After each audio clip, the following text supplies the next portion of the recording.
최은순, 김건희의 돈은 캄보디아를 거쳐서 조세 도피처까지 향하고 있다. 이렇게 의심할 수 있는 저희는 거군요. 그렇게 그런 의혹. 캄보디아, 인도네시아 원조 예산은 1,300억 원에 달합니다. 1년 전보다 26배 급증했습니다. 하지만 윤석열 정부 내내 캄보디아에서 납치 감금 신고가 잇따랐습니다. 통일교 전 고위 관계자 윤모 씨가 건진법사 전성배 씨를 통해 캄보디아 사업 관련 로비를 벌였다는 의혹을 들여다보고 있습니다. 한국 정부가 캄보디아에 지원하는 공적 개발 원조 사업의 이권을 노리고 다이아몬드 목걸이를 건넨 것인지 등을 수사하고 있습니다.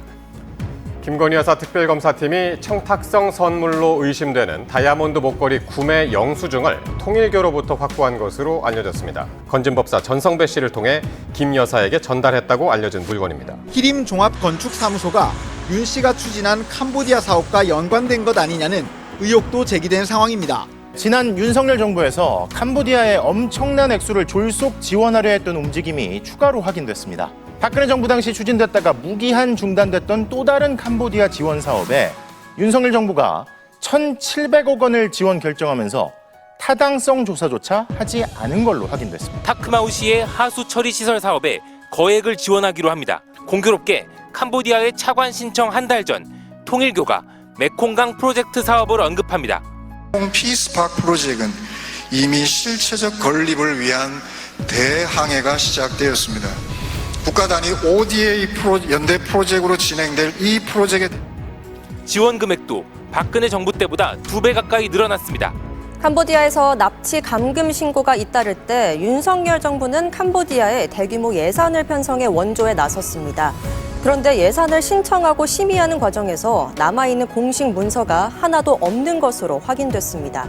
당시 실무자는 윤석열 정부에서 압박을 많이 받았다고 실토했습니다. 캄보디아 순방 때 어린이집에서 찍은 사진으로 오드리 헵번 연출 논란을 일으켰습니다. 5달 만에 모습을 드러낸 자리도 캄보디아 정상회담 때였습니다. 이후 편성된 캄보디아, 인도네시아 원조 예산은 1,300억 원에 달합니다. 1년 전보다 26배 급증했습니다. 하지만 윤석열 정부 내내 캄보디아에서 납치 감금 신고가 잇따랐습니다. 2030년까지 100억 불 수준으로 ODA 규모를 확대해 나가고자 합니다. 1,300억 원대 예산이 잡혔지만 캄보디아 원조 사업 관련 문서는 남아있지 않은 것으로 확인됐습니다. 캄보디아냐라고 봤을 때 캄보디아의 도이치 모터스가 2023년에 이런 저축은행 같은 대부업체 하나를 인수를 합니다. 아무도 사지 않는 쓰레기 회사를 60억 원을 주고 산 것 같습니다. 도이치 파이낸셜 한국에서 캄보디아에 인수한 그 업체 이름이 BAMC인데 BAMC로 보낸 돈이 210억 원. 캄보디아의 그 업체를 인수한 것은 한국의 돈을 그쪽으로 이동시키기 위해서 한 것인데 도이치 파이낸셜의 차명주주가 최은순, 김건희다라는 제보가 있었습니다. 그리고 차명으로 내가 주식을 갖고 있으면 한국에서 그 수익을 못 받잖아요. 그렇게 되면 방법은 외국으로 돈을 보내서 거기서 나눠받는 방법이 있는데 한 가지 재미있는 것은 캄보디아의 그 도이치 파이낸셜 인수한 BAMC가 조세 도피처에 있는 불명의 페이퍼 컴퍼니에 돈을 보내고 있어요. 최은순, 김건희의 돈은 캄보디아를 거쳐서 조세 도피처까지 향하고 있다. 이렇게 의심할 수 있는 거군요. 저희는 그렇게 그런 의혹이 있고 보고 있고 지금 저희 기자들이 뉴스타파 기자들이 이제 뭐 저는 출근을 안 합니다만 현재 캄보디아에서 취재를 마치고 비행기를 타고 지금 국내로 들어오고 있습니다. 제가 전화를 해보고 싶어도 비행기에 있어서 통화가 안 되는데. 그래요. 근데 두 가지 의혹이 있는 겁니다. 그러니까 결국적으로 우리의 그 ODA 공적개발원조 자금을 보내서 그걸 현지에 무슨 뭐 다리를 건설하거나 뭐 공항을 하거나 할 거 아닙니까? 그 과정에 자기가 아는 업체들을 참가시켜서 거기서 어떤 이익을 얻지 않았냐 이런 의심이 있는데 그 부분은 확인하기가 사실 쉽지가 않더라고요. 해보니까. 근데 다른 의혹 제가 말씀드렸지만 도이치 파이낸셜이 현지 금융사를 인수해서 돈을 계속 보내고 있다. 이익도 나지 않은 채. 그리고 그 돈이 조세 도피처로 최종 종착지가 향하고 있다. 이것은 쉽게 납득되지 않죠. 기업하는 입장에서 그럴 이유가 없잖아요. 그렇죠. 그럼 공적 자금이 흘러들어간 흔적은 아직 구체적으로 못 잡고 있는 건가요? 이게 뭐가 문제냐면요. 저희 국회 통해서 저희가 자료 요구를 할 수밖에 없잖아요. 많은 국회의원들께서 민주당 국회의원들이 관심을 갖고 계신데 수출입은행이 이 돈을 보내거든요. 수출입은행이 이걸 투명하게 공개 안 합니다. 그래요. 그러면 그 조사해 봐야겠군요. 만약에 캄보디아 내가 500억을 줬으면 500억이 어떻게 쓰였는지 우리가 당연히 봐야겠죠. 이 돈은 어떻게 되냐면 현지에 가면 뭐 신한은행 캄보디아지죠. 예. 우리은행 캄보디아 있어요. 예. 1차적으로는 수출입은행에서 우리 은행의 그 현지 지점으로 보내요. 그렇겠죠. 그 돈이 예. 이제 캄보디아 은행으로 가는 거잖아요. 예. 그 이후의 과정은 캄보디아에서 이제 저희가 봐야 그렇죠. 되는데 아시다시피 캄보디아가 예. 18년째 장기 독재 집권하고 있는 예. 나라입니다. 그래서 제가 볼 때는 만약에 이게 공적 개발 원조 이 돈을 빼돌리려고 했다면 독재를 하는 그 훈센 일가와 사전에 결탁했을 가능성이 높다. 그쪽에도 좀 집어주고 아닌 말로. 그렇죠. 예. 그리고 이제 왜 캄보디아냐라고 했을 때 캄보디아의 공용 통화가 달러입니다. 달러. 예. 캄보디아 현지 통화 섞어 쓰는데 달러가 그냥 쓰이는 나라예요. US 달러 그냥 쓴다는 네. 말씀이신가요? 예. 그러니까 복잡하게 뭐 현지 통화랑 환전하고 이런 거 필요 없습니다. 캄보디아가 자꾸 등장하는 이유가 그런 이유가 있겠군요. 네. 예. 그런데 여기 등장하는 기업이나 단체 이런 데뭐 통일교도 있고 뭐가 등장합니까? 예. 일단은 확인해 봤을 때 예. 이제 히림 예, 히림 건설 예. 히림 건축사무소죠. 히림 예. 건축사무소 감리하는 곳인데 여기가 지금 캄보디아에서 ODA 관련 사업을 5개 정도 하고 있는 걸로 확인이 예. 되고 하나는 그 캄보디아 푸놈펜 신공항에 참여했는데 그게 돈이 꽤 되더라고요. 예. 350억인가 되는 것 예. 같고. 근데 히림 쪽에서는 연관 없다라고 이제 부인을 하고 있는데 히림은 뭐 김건희 뭐 코바나 컨텐츠 전시회나 여러 가지 계속 등장했잖아요. 근데 예. 어찌됐든 히림이 거기 캄보디아에 등장하고 또 하나가 양평고속도로를 예. 노선을 변경할 때 예. 경동 엔지니어링이라는 곳이랑 예. 동해종합기술공사라는 2개 업체가 등장을 해요. 근데 예. 공교롭게도 동해종합기술공사가 캄보디아에서 관련 사업을 하고 있다는 게 이제 확인이 됐습니다. 예. 네. 근데 그런 여러 가지 의혹이 있고 마찬가지로 도이치 파이낸셜이 그쪽에 진출해 있고. 여기는 아무리 봐도요. 네. 김건희 씨, 최은순 이 두 분하고 아무리 봐도 연관이 너무 많군요. 보니까. 근데 왜 업체들이. 캄보디아인지 모르겠는데 최순실 때도 예. 캄보디아 대사를 자기가 직접 임명해서 보냈잖아요. 캄보디아 이쪽에 뭐 특화된 게 있을 수 그리고 있겠군요. 우리가 더 예전에 그 윤석열 주임 예. 검사가 수사했던 저축은행 사건 때도 예. 저축은행이 거의 1조에 가까운 돈을 캄보디아로 보냅니다. 현지를 개발하겠다고 하면서 현지에서 아예 은행을 세워서 돈을 예. 빼돌리는 곳으로는 굉장히 적합한 곳인가 보다. 그렇게 생각이 들죠. 그렇게 의심할 수 있겠네요. 네, 네.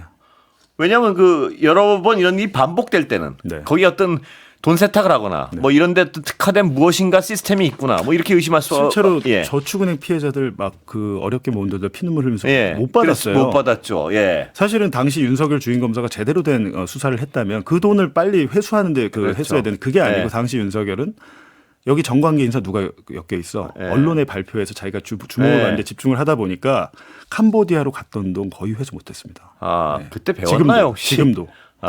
그때 그 시스템을 좀 눈여겨 봤나요 혹시? 예. 글쎄 뭐 이분은 뭐 자기가 뭐 하나만 수사했으면 자기 뭐 경제 전문가다 교육 전문가다 그러잖아요. 자기가 예. 수사를 했다고. 예. 그러면 이 캄보디아 지금까지의 의심은요. 네. 캄보디아도 최종 목적지가 아니고 네. 캄보디아를 거쳐서 돈 세탁을 한 다음에 다른 제3지대로 또 네. 가는데 그 돈의 저수지는 하여튼 김건희, 최은순의 돈의 저수지일 것이다. 이게 그 흐름이죠? 네, 의심에? 그렇게 보이고 예. 김건희 최은순 아니면 거기 뭐 도이치모터스 오너 그분 거 아닐까요? 그러니까 결국에는 예. 그 이상한 수상한 흐름의 돈에 대해서 예. 제가 볼 땐 뭐 특검이든 아니면 특검이 지금 일이 너무 많잖아요. 예.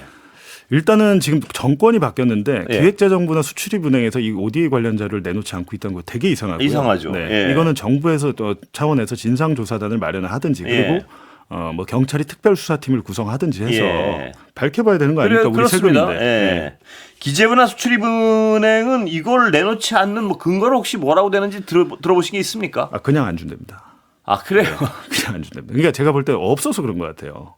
자료 자체가 예, 있어야 이게 무슨 정보 공개 어쩌고 저쩌고 하면서 예. 보안이나 예. 비밀 사항입니다 이럴 텐데 그냥 보냈다 이렇게 네. 의심하는 거군요. 그런데 근거 자료 없이. 이상한 일이 ODA 관련해서 많습니다. 뭐가 예. 있냐면 벨리즈라는 예. 남미에 우리가 듣도 보도 못한 나라가 있는데 예. 갑자기 이런 나라에 ODA를 처음 집행하기 시작하거든요. 예. 외모를 막 맺고. 예. 근데 도대체 이제 우리가 뭐 어려운 나라를 돕는 것도 맞지. 이름이 뭐라고요? 남미? 벨리즈. 벨리즈요. 예. 근데 이런 데는 갑자기 ODA를 처음 시작하는데 예. 어려운 나라를 돕는 것도 좋은데 그 돈이 정말 투명하게 잘 그렇습니다. 집행되는지 예. 현지에 정말 공적 사회 간접자본에 예. 투자가 되는지 봐야 되는데 저는 이거 ODA 사업 전반을 한번 봐야 된다고 생각하는 예. 게 우리가 돈을 이게 차관이란 것은 빌려주면 저리로 이자를 쳐서 나중에 받아야 되거든요. 예. 그럴 생각이 없는 것 같습니다. 그러니까 전반적으로 우리가 한번 이 대경제 협력 차관 돌아봐야 된다 생각합니다. 그거는 굉장히 중요한 얘기 같습니다. 왜냐하면 그 돈이 현지에서 어떤 도움을 주는지 혹은 투명하게 관리가 되는지 혹은 진짜 최악의 경우에는 지금도 의심하고 있지만 그 돈이 가서 엉뚱한 사람에게 건네지고 그거 서로 나눠 먹는 그런 상황을 의심할 수 있다면 그 과정은 막아야 될 거 아닙니까? 그럼요. 우리가 당연히 우리 정부가 해야 될 일이죠. 그런데 그것도 놀라운데 아까 기재부 수출입은행 등에 아직 움직이지 않고 있다. 이 부분도 굉장히 주목할 만한 부분인데요. 정권이 바뀌었어도 아직까지 어떤 전 정권의 이해관계가 있는 사람들이 주요 통로를 차지하고 있다. 이렇게 의심할 수 있는 것 같습니다. 보면. 그러니까 윤석열 정권 때 수출입은행 이 캄보디아 ODA 증액될 때 수출입은행장이 갑자기 산자부 장관이 됐다가 계엄 이후에는 보니까 인도네시아 대사로 보내려고 했는데 그게 이제 한덕수가 재가를 안 해서 그건 실행은 안 됐지만 캄보디아하고 인도네시아 두 곳이 가장 많이 ODA가 집행된 곳입니다. 윤석열 정권에서. 그래서 그 부분은 반드시 우리가 또 한번 살펴봐야겠군요. 맞습니다. 반드시. 제외 국민 안전대책 단장 김병주입니다. 대한민국 청년을 구출하기 위해서 캄보디아로 출발합니다. 국가의 가장 큰 책무는 국민의 생명을 지키는 것입니다. 그것보다 더 중요한 가치는 없습니다. 우리 국민을 지키고 구출하기 위해서 몸을 사르지 않겠습니다. 저는 청년들과 함께 평생을 나라를 지켜왔습니다. 그 청년들이 지금 위기에 빠져 있습니다. 그 청년들을 구출해야 되지 않겠습니까? 자식을 둔 아비의 심정으로 자식을 구한다는 마음으로 한 명이라도 더 구출해 오도록 하겠습니다. 그리고 저희 안전대책팀은 정부 대응팀을 지원하고 또 실태를 파악하고 다녀와서 다시는 이러한 일이 없도록 제도와 법을 정비하겠습니다. 국민을 지키고 국민을 구하는 데 몸을 사르지 않겠습니다. 네, 캄보디아 사태가 하루가 다르게 심각해지고 있습니다. 어제 오전부터 정부 합동 대응팀이 갔고요.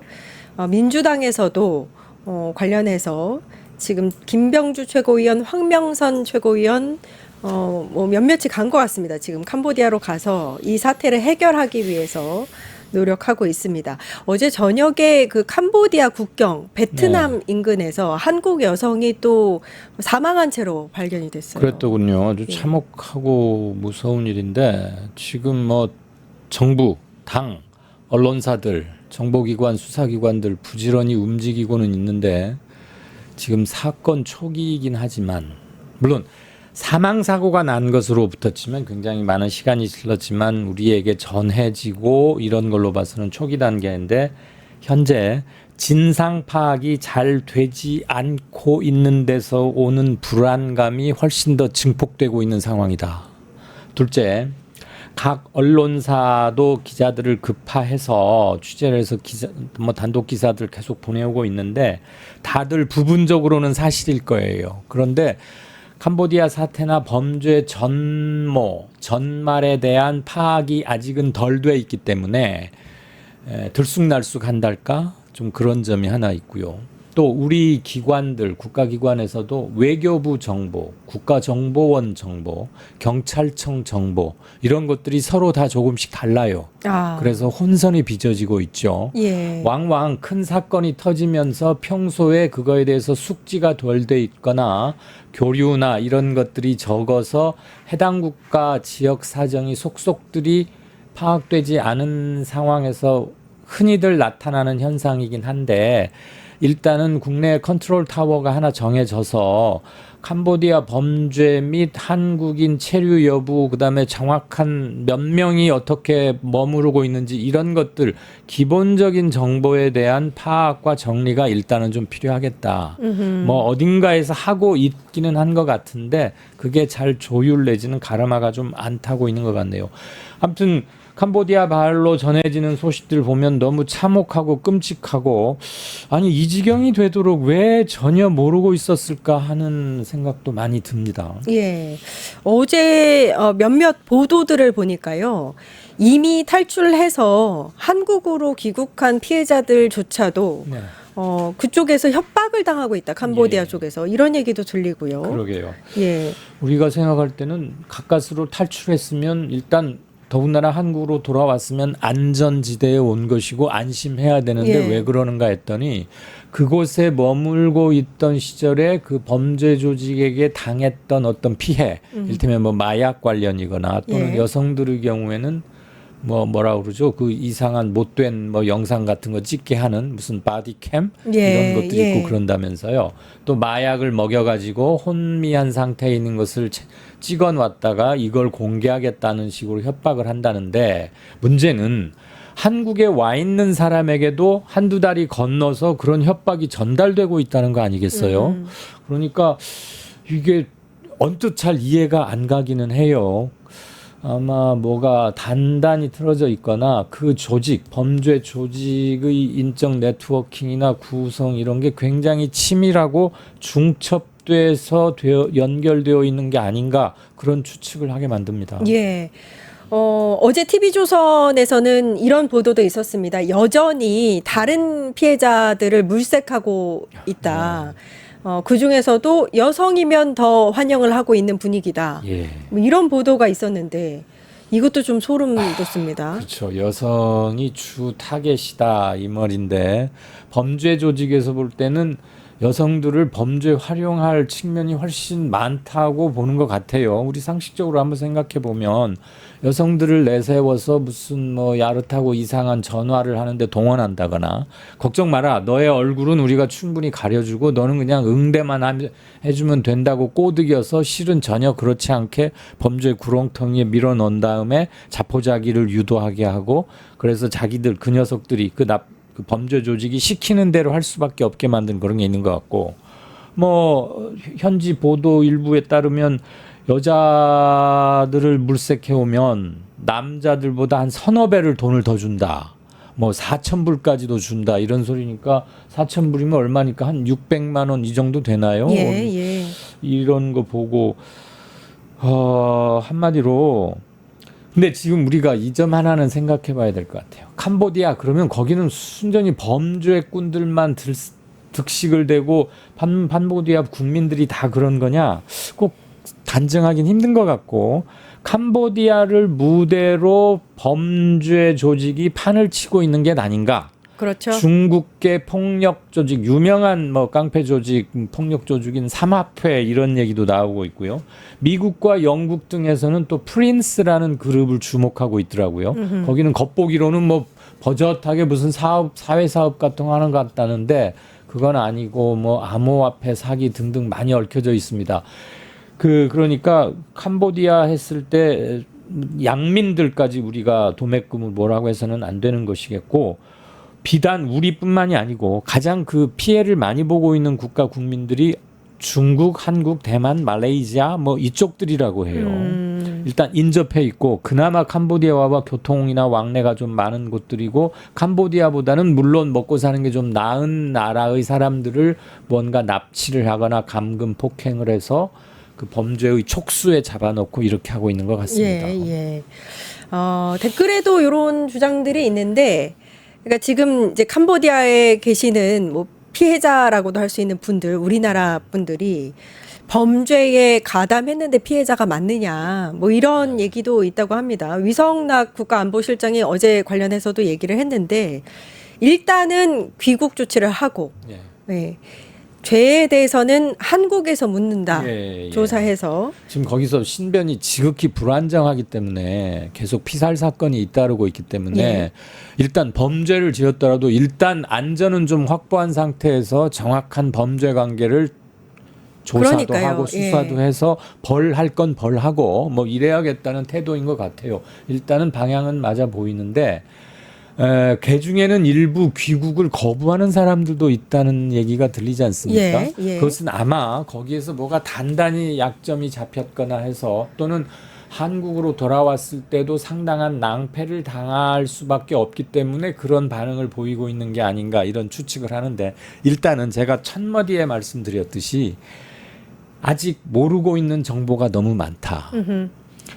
진상을 잘 모르기 때문에 그리고 거기에 가서 범죄 피해를 당한 한국인도 있을 것이고 예. 그 중에는 그들의 강요나 협박 등등에 못 이겨서 제2, 3의 범행에 동원됐고 결과적으로는 다른 피해자들에게는 이 사람들이 일정 부분 가해자 역할을 한 것일 수도 있겠죠. 예. 그러니까 피해자이면서 또 동시에 또 다른 사람에게는 가해를 한 것일 수도 있는 것 같아요. 그래서 실타래가 굉장히 지금 복잡하게 얽혀 있어서 2단계에서 뭘 속단해서 단정적으로 말씀드리기는 조금 어려움이 있다. 이런 것은 시청자분들께 함께 전해드립니다. 예.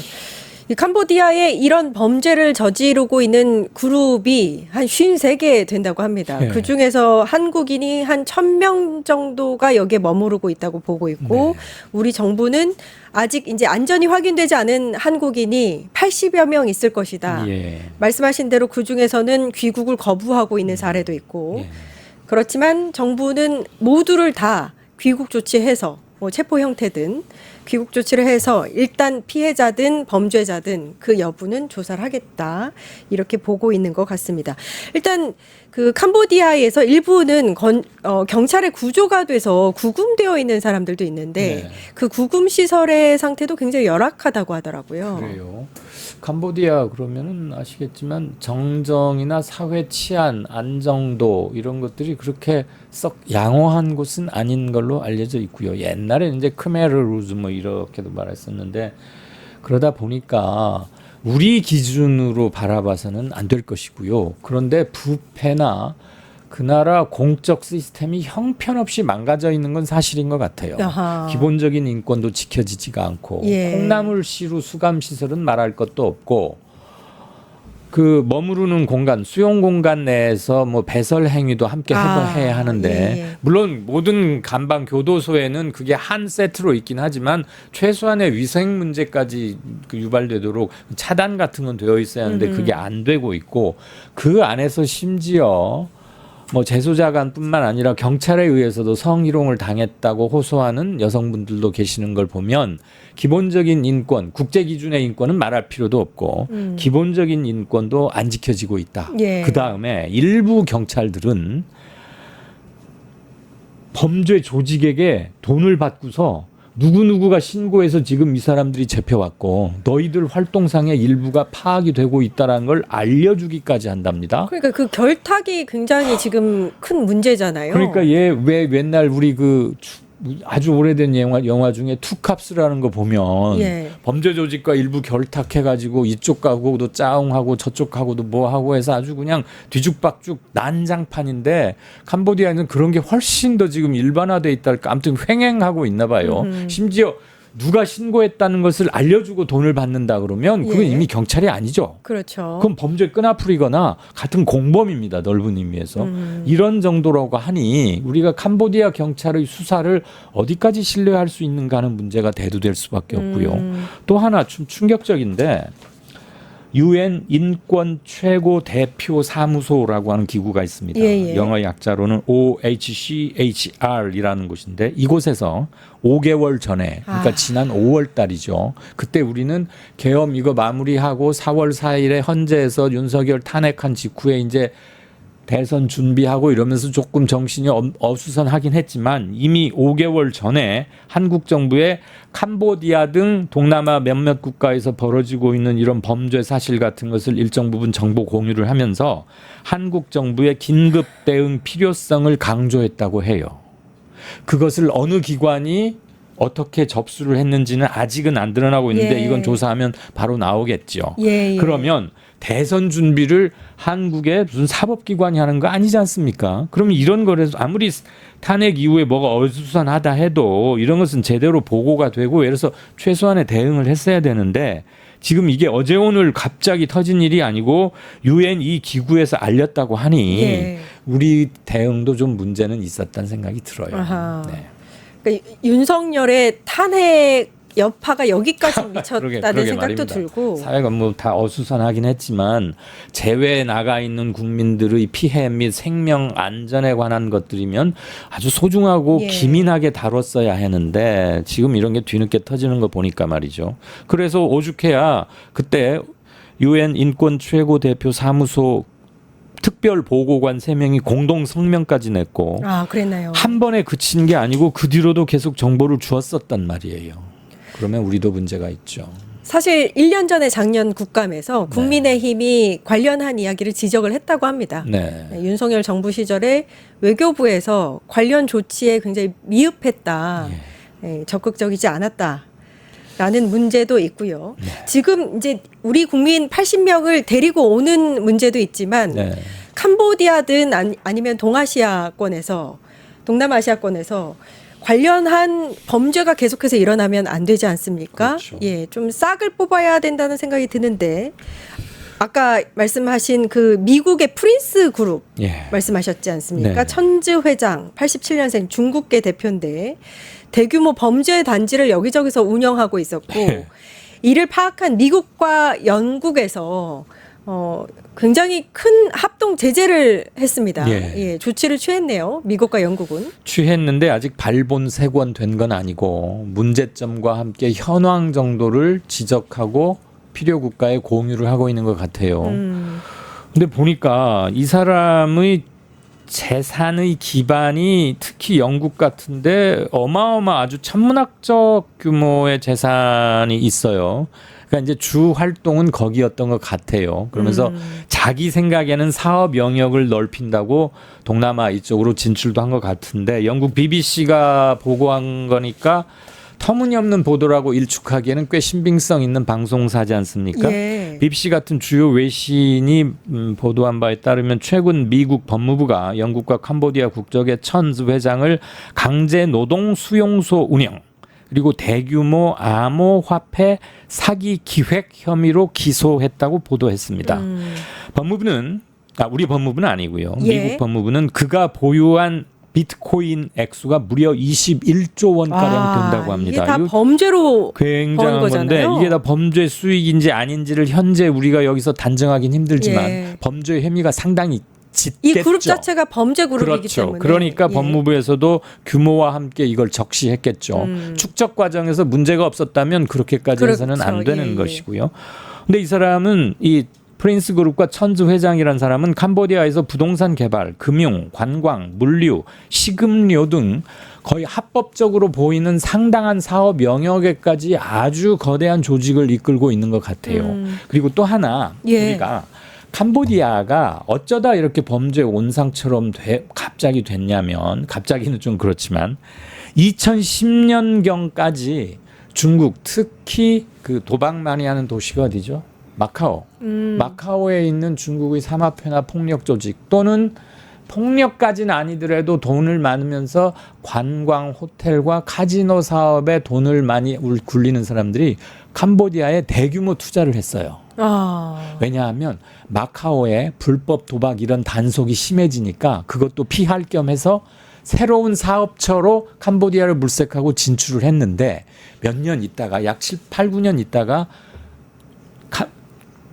코로나 사태가 터집니다. 그래서 캄보디아 호텔이건 카지노이건 사람들이 안 와요. 그러니까 투자한 돈은 엄청 많은데 그리고 이들이 삼합회와 그에 준하는 폭력 조직들이거나 카지노 사업은 아무래도 좀 검은 커넥션 이런 게 있잖아요.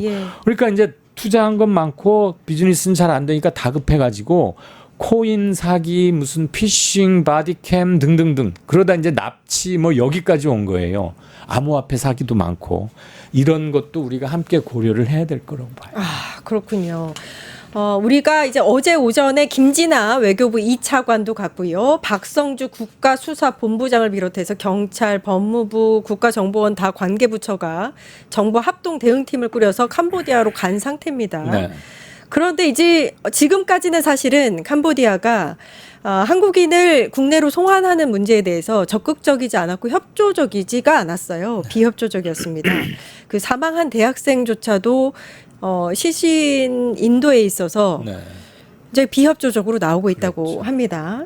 뭐 이제 그 정부에서 갔으니까 이제부터는 좀 이 부분에 대해서 어느 정도 좀 이제 진전? 진전이 있을까요? 어떻게 보세요? 있어야겠지요. 국가의 공적 임무를 부여받고 정확한 미션을 가지고 하면 그런 거 해결하라고 간 거니까 캄보디아와 뭐 우리가 불구대천의 원수 그런 국가는 적어도 아니었다면 해결이 되어야 할 것이고 이 과정에서 국내 정치권 일부에서 뭐 군사 작전을 고려해야 한다는 둥, 뭐 쳐들어가야 한다는 둥 이런 소리를 국힘에서도 좀 나오고 뭐 민주당 이모 의원도 슬쩍 그런 얘기 하나 하던데 그런 망발 그런 터무니없는 현실 인식은 고쳐야 되고 지양되어야 합니다. 예. 그건 지금 범죄 우려에 아직도 많이 노출돼 있는 현지에 있는 아직 귀환하지 못하고 있는 우리 국민들이 안전에도 직결될 수 있는 발언이고 지금 우리 정부 대표단이 가서 활동하는데 굉장히 장애가 되는 말들이잖아요. 군사 조치를 검토해야 한다 그러면은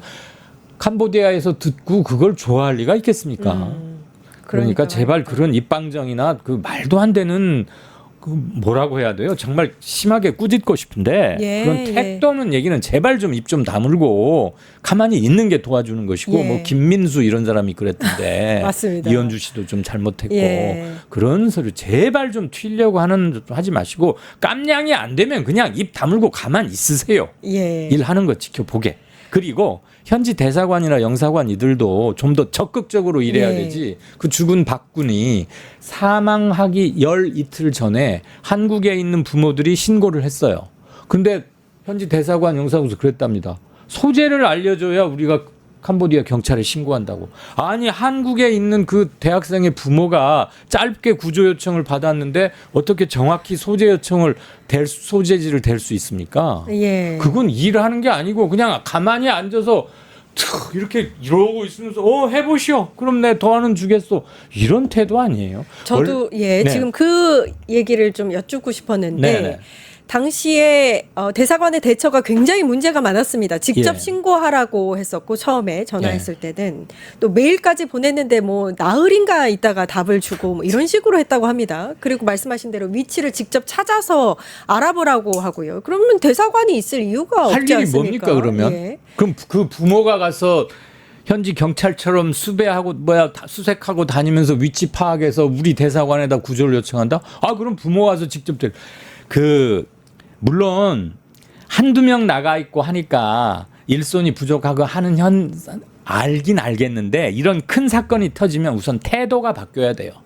열심히 일하는 척이라도 해야죠. 너무 그 전화로 위치를 알아와야 내가 가서 구출할 힘도 없겠지만 현지에 있는 게 대사관인데. 그러게 말이에요. 그걸 한국에 있는 부모한테 캄보디아에 있는 아들의 소재 위치를 알아오라는 게 그게 말이 됩니까? 당시만 해도 살아있었거든요. 그럼요. 그로부터 열 이틀 후에 사망했는데 이런 기본적인 업무 태도가 제가 지금 언성이 조금 높아지고 있는데 안 그럴 수가 없어요. 그리고 비단 외교부나 영사관 나가 있는 해외 근무자들 이 사람뿐만이 아닙니다. 대개 이딴 식으로 근무를 합니다. 제가 화가 나서 이딴 식으로라는 비속어를 썼어요. 일부러. 가만히 앉아서 책상 위에 다리 얹고 있으면서 편하게 있는 그런 걸 누가 못합니까? 그러게 말입니다. 그런 사람들 그럴 거면 뭐하러 세금 들여가면서 주재관 운영합니까? 당장 귀국시켜다가 조치시키고 근무 태만 이런 걸로 조사해야죠. 더 이상 희생자가 나오지 않았으면 좋겠고 지금 이 사태가 반복되지 않을 수 있도록 정부가 좀 조치를 취해줬으면 세상에 하는 그런 그런 바람입니다. 썩어 빠진 정신 태도로 일하니까 욕먹는 겁니다. 맞습니다.